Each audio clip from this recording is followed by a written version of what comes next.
Good morning and how are you, wherever you are? Um, I have a small, set few things to speak about in terms of encouraging each other here. I believe and feel that in life there's a lot of things that we don't have or we feel that we should be having but we cannot have access to. But I've got a short story to use here that someone may find encouraging or someone may find it, finding relating to it. We have a story of David and Goliath that has been read, that is actually most very common and most people know about the story of David and Goliath. We when we look at the story of David prior meeting Goliath, he was a man anointed of God to be a king, awaiting his time because Saul had been rejected. But before he had a chance to fight Goliath, he had his encounters, different encounters where he was heading his father's sheep. He met a bear, he killed it. He met a lion, he killed it with his own hands when they wanted to snatch at the lambs from the sheep.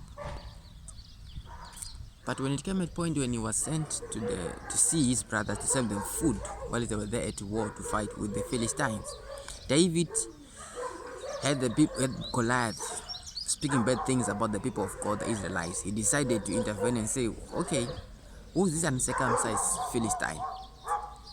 So what happened is David started to identify the weaknesses that Goliath had in relation with the strengths that Israel had over the Philistines. He said, "Who is this uncircumcised Philistine?"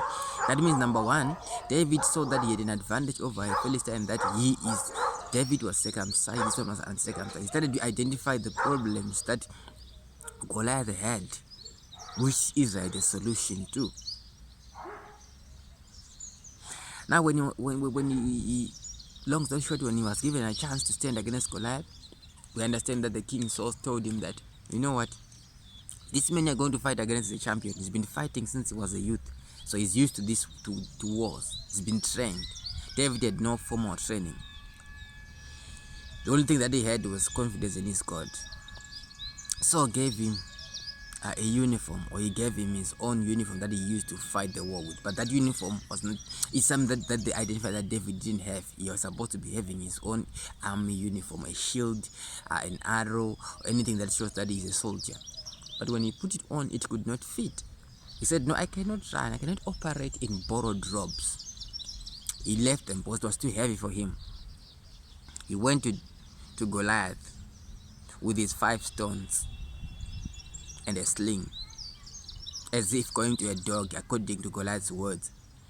And then Goliath asked him, "Am I a dog that you come to me bearing bearing a stick?"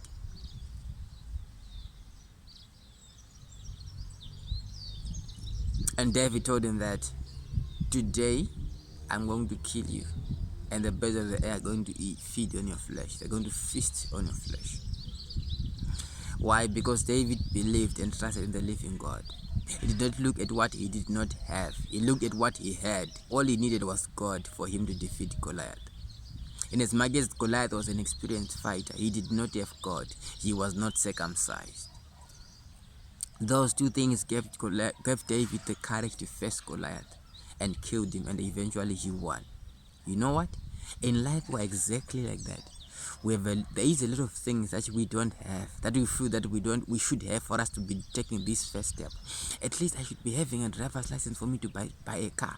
At least I should be dead for me to have a wedding. At least I should be having this or that. But if you continue looking at what you don't have, you will not do anything. But if you focus on what the little that you have, you can do much. David only identified one thing, this uncircumcised Philistine. Then that gave him the confidence to face him and fight, and he won. You and I are not going anywhere in life. Why? Because we are still looking at what we don't have. What you don't have, it doesn't matter, must not stop you from getting what you want. The time that you have, the life that you have, the energy that you have should be helping you to push you to another level. Instead of focusing on the negatives, let us focus on the positive. Let us channel all our energy into solutions than focusing on our problems. We have problems, enough of them. The world has got its own problems, but what the world needs now are problem solvers. People that look at, okay, yeah, I might not be educated enough, I might not have a degree, I might not have this particular certificate, but if I can teach myself life skills, I can do a a lot in life. I can achieve a lot. If you look at the people that I've met in life, yes, some of them are well educated, but not all of us are privileged enough to go to colleges or universities. But we are all privileged enough. We have Google. We have people who have got the experience, we've gone through school, who can teach us. But are we allowing them to transfer the information and the experience as we are not? We are still focusing on the fact that we don't have or we didn't have. Some of us are still wallowing in poverty. Why? Because we are looking at the childhood experiences. We are using them as a clutch to not doing anything. You're saying, oh, when I was a child, I was denied this, I was denied that privilege. What you did not get when you were a child does not matter. It does not contribute to who you are going to be now.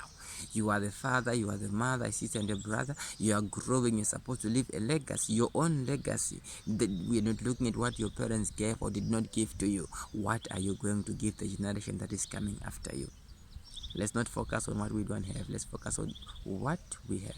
What do I have? You have yourself. You have God on your side. And the Bible says, if God be for us, nothing can stand against us. And when we have God, we are more than conquerors. When we are being called more than conquerors, means when we are writing a test out of 10, we have an advantage of getting even 11 out of 10.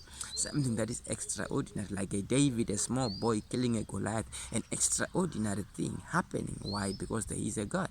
Our God is an extraordinary God. He does not allow us to have common things. He will allow us to have uncommon miracles and happenings. That is only if we focus on the things that's been provisioned for us now, not focusing on the negatives. The negatives are there throughout, but let's focus on the positive energy. Let's tap into the positive energy. Let's be like the sun. Doesn't matter there is clouds, doesn't matter it's dark, the sun will still come out. Even if the clouds are closing the sky, the sun will still continue doing its job. It does not stop. Say, okay, now I cannot reach the ground. Let me just stop. Let me just dim. Let me not shine. The sun will still shine. You and I should keep on shining, regardless of our circumstances. Let's keep shining. Doesn't matter what we didn't get, what we don't have. Doesn't matter the circumstances. Doesn't matter the papers that the people need. Let's keep on shining. The Bible says we are the light of the world. If we are surely the light of this world and we don't shine, we are costing our generation and the generation that is to come. Ladies and gentlemen, we need to shine. It does not matter you don't have this, you don't have connections in the government, you don't have connections in companies. Go there and look for a job. When you have God on your side, you can do all things. When David went to give food to his brothers when we were in war for 40 days against Goliath, whom they never stood up to fight, the brothers actually told him that you have left the sheep of the father to come here and brag.